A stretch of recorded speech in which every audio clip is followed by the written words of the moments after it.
أجاني بلبس العيد وراح يندفن في لبس العيد. هو أولا وأخيرا شهيد، بس أنا بالنهاية أحمل جبل أحد أهون من ما أشوف ابني تحت التراب يا ناس. هذا مش أول ولد إلي تحت التراب، هيك بتعملوا فينا. واحد صايع لميتوه من مزابل ما بعرف من وين جبتوه، وادعيتوا إنه هذا البلد إله، وخطفتوه من حضني ومن حضن أبوه من حضن أهله من حضن وطنه. بطلك الله لا يبارك لكل متخاذل.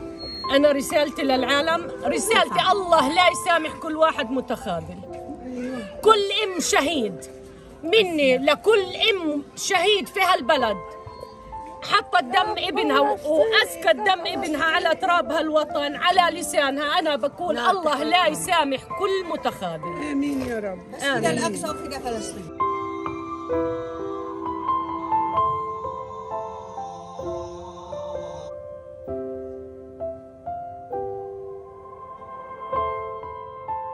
الله